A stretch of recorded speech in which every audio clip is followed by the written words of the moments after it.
Hello students, IIT brain में आपका स्वागत। आज हम फिजिक्स में जिस प्रॉब्लम पर डिस्कस करेंगे, एक बार पहले आप उसे सुने। 4 charges are arranged at the corners of a square ABCD as shown. चित्र में भी आपको दिखा रहा हूं। The force on a positive charge kept at the centre of the square is. आपको एक स्क्वायर कंस्ट्रक्शन दिया हुआ है जिसके चारों कॉर्नर्स पे चार्जेस हैं। सेंटर पे उस स्क्वायर के एक चार्ज प्लेस करके ये पूछा गया है कि उस चार्ज पर लगने वाले फोर्स की डायरेक्शन क्या है। और जो ऑप्शंस हैं वो हैं, पहला 0 यानी नेट फोर्स उस पर 0 है, दूसरा अलोंग डायगोनल AC, तीसरा अलोंग डायगोनल BD और चौथा perpendicular to the side AB। सो पहले आप एक बार चित्र को देखें। कुछ इस तरीके का डायग्राम दिया हुआ है इस क्वेश्चन में। ABCD इस स्क्वायर को बोला गया है। ए कॉर्नर पे -2q चार्ज है, जबकि B और C पे -q प्लस q और -q चार्ज है। D कॉर्नर पे 2q चार्ज है। सेंटर पॉइंट, इस स्क्वायर के सेंटर पे एक पॉइंट हम डिफाइन कर लेते हैं O, जिस पर एक चार्ज +q प्लेस किया गया है। हमें सभी 4 कॉर्नर चार्जेस के कारण इस O पर रखे +q चार्ज पे नेट फोर्स का डायरेक्शन कैलकुलेट करना है। यहां पर ध्यान दें, मैग्नीट्यूड के बारे में सवाल नहीं पूछा गया है, केवल +q पर लगने वाले फोर्स की डायरेक्शन को से रिलेटेड प्रॉब्लम किया गया है।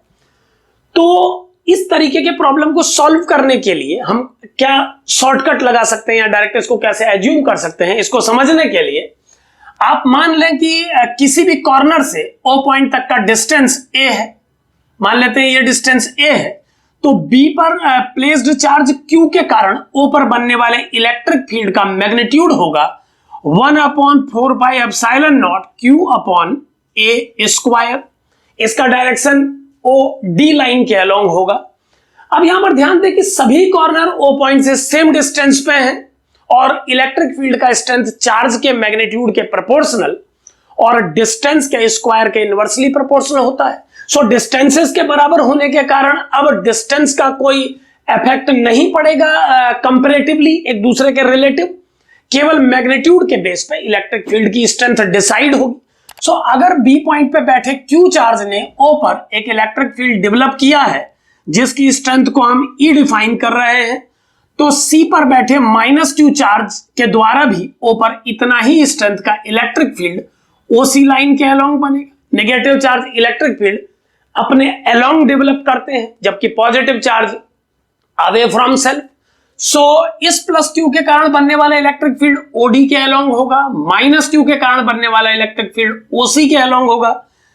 A के द्वारा A पर रखे -2q चार्ज के द्वारा बनने वाला इलेक्ट्रिक फील्ड O पॉइंट पर 2E के इक्वल होगा और इसका डायरेक्शन OA के अलोंग होगा। और फाइनली 2q चार्ज जो D पर रखा है उसके द्वारा O पर बनने वाले इलेक्ट्रिक फील्ड का स्ट्रेंथ 2E होगा और उसका डायरेक्शन OB के अलोंग होगा। अब आप इस डायग्राम में चारों इलेक्ट्रिक फील्ड का डायरेक्शन देख पा रहे हैं। अब अगर हम इनका रिजल्टेंट कैलकुलेट करने की कोशिश करें तो हम सिंपली देख पा रहे हैं कि 2E और E एक दूसरे के एंटी पैरेलल हैं, तो एक E को कैंसिल करके इस 2E को मैं E बना देता हूं, यानी इस 2E में से उस E को कैंसिल आउट करके, क्योंकि ये वेक्टर्स हैं, जो रिजल्टेंट इलेक्ट्रिक फील्ड इस लाइन AC के अलोंग बचेगा उसका मैग्नीट्यूड E होगा और इसकी डायरेक्शन C से A की तरफ होगी।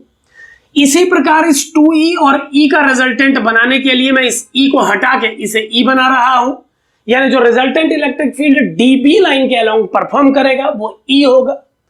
और हम जानते हैं कि अगर ये दोनों इलेक्ट्रिक फील्ड E हैं और ये एंगल 90 डिग्री है, तो इन दोनों का रिजल्टेंट एंगल बाइसेक्टर के अलोंग होगा और उसका मैग्नीट्यूड E√2 से दिया जाएगा। अब यहां पर ध्यान दें कि स्क्वायर के दोनों डायगोनल परपेंडिकुलर इंटरसेक्ट करते हैं, यही वजह है कि हमने इस एंगल को 90 डिग्री माना।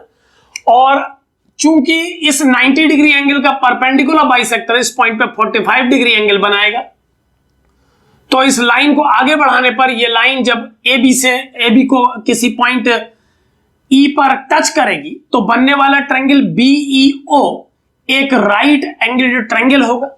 ऐसा क्यों बोला जा रहा है, इस बात को समझें कि ये जो लाइन आपने ड्रॉ की है O से परपेंडिकुलर, इस लाइन का ये एंगल 45 डिग्री है और चूंकि ये परपेंडिकुलर बाइसेक्ट, ये एंगल 45 डिग्री है और ये डायगोनल का ये एंगल भी 45 डिग्री है, तो इन दोनों एंगल के बराबर होने के कारण ये दोनों साइड्स बराबर होंगी और ये दोनों साइड्स बराबर हैं, ये एंगल 90 डिग्री है, यानी OE लाइन BA के परपेंडिकुलर बनेगी। तो इससे ये पता लगता है कि जो रिजल्टेंट इलेक्ट्रिक फील्ड O पर डेवलप होगा उसका मैग्नीट्यूड E√2 से दिया जाएगा, जहां E का वैल्यू 1/4πε0 Q/A² है।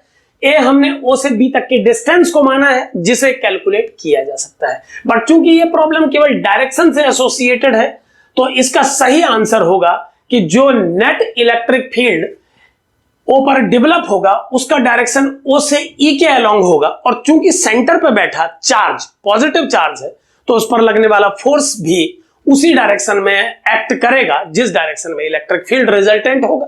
सो O पर बैठे प्लस Q चार्ज पर लगने वाले फोर्स का डायरेक्शन O से E के अलोंग होना चाहिए, यानी ये AB लाइन का परपेंडिकुलर होना चाहिए, यानी कि जो चॉइस दी हुई है उनमें सही चॉइस होनी चाहिए perpendicular to the side AB। Thank you.